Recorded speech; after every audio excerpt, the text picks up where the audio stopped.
name's Grant Hendricks. I'm a trooper with the Missouri State Highway Patrol. I'm at the site of Mariah West's accident.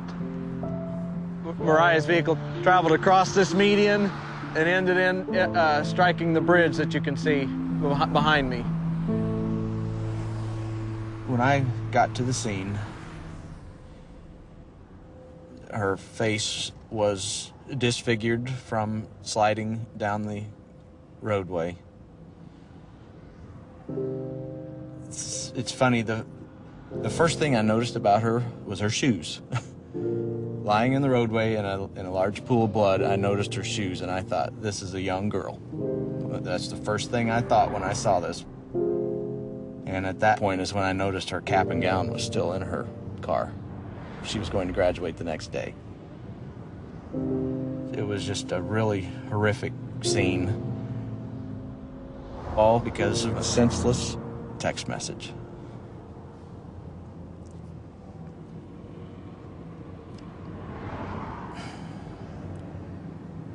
It's just sad. Sorry, it's just sad.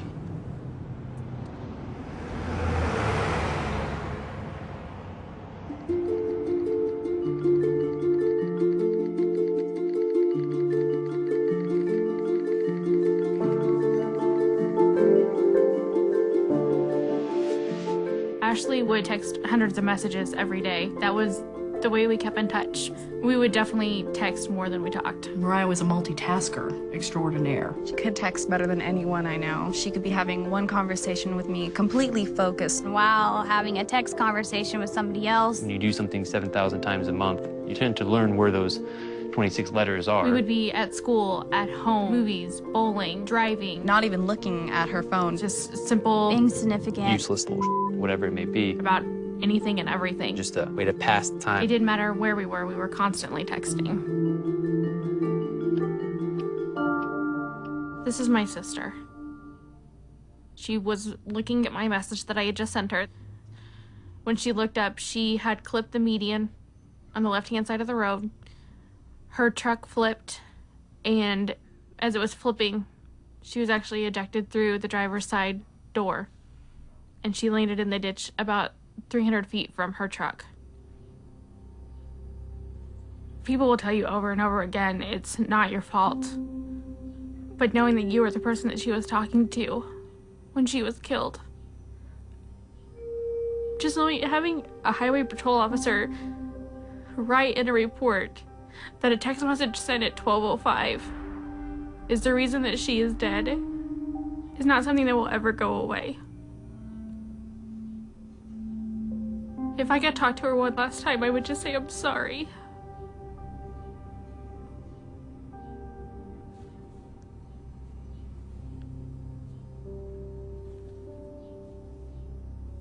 This is her cell phone that she used in the accident.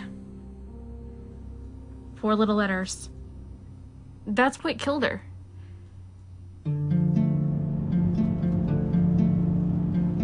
You never really think about it, but people associate drinking and driving as a dangerous thing. Your vision's impaired, your judgment's impaired. But if you look at texting and driving, your vision's not even there. You're not even looking at the road.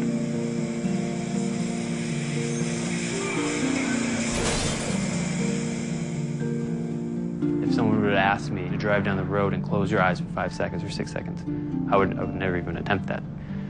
But then if someone asks, read this text message and respond to that in about the same length of time, well, that would be no problem. I'd done that numerous times in the past before this accident. I was on my way home. I had my girlfriend in the car, and I'm just reading a text message, responding. I was looking up every couple seconds or so, like I always did.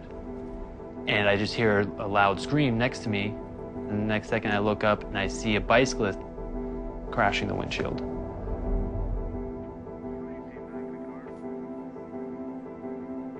When I got out of the car, he didn't have a pulse, he wasn't breathing.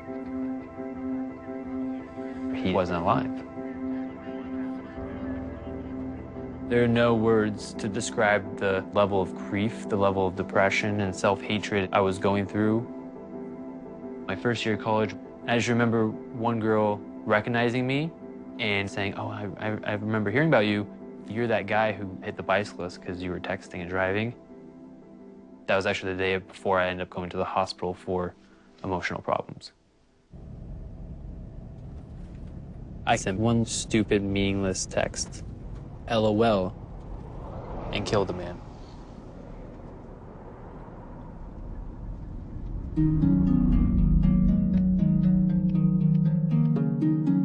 People don't realize it could just take 3 seconds. I was going to the movies and the car just went directly into a tree and it was a direct collision. I was the passenger. I collided with the tree on my right temple and I was declared dead on the scene 3 times. I used to be able to drive. I used to be able to go for walks. I used to be able to run around town by myself. I used to have a job. I was normal. And all this, I cannot do anymore because they had the text. This is the text message that changed my life forever.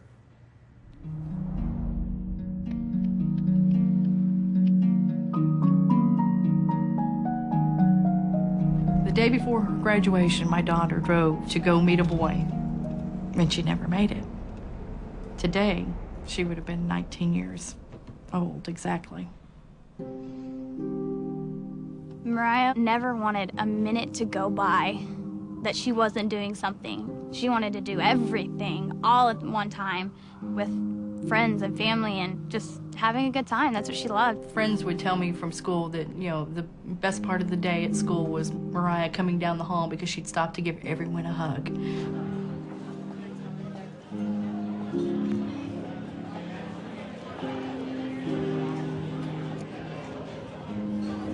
Okay, guys, in honor of Mariah.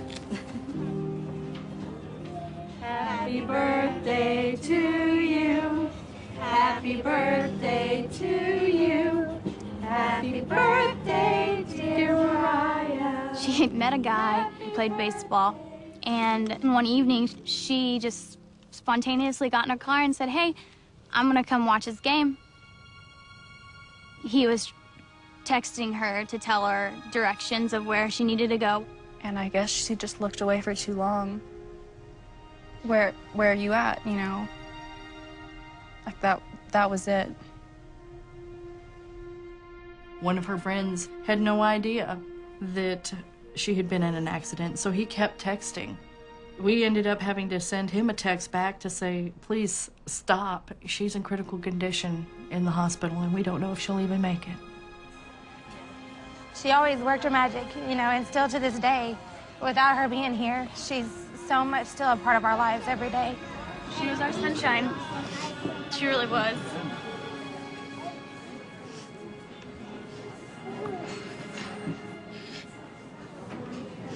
She was. It's a simple text message. Where are you at? 3 simple words.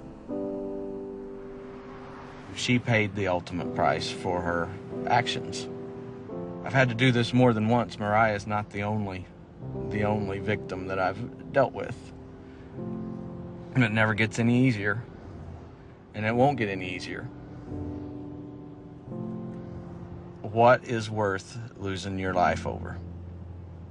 That text message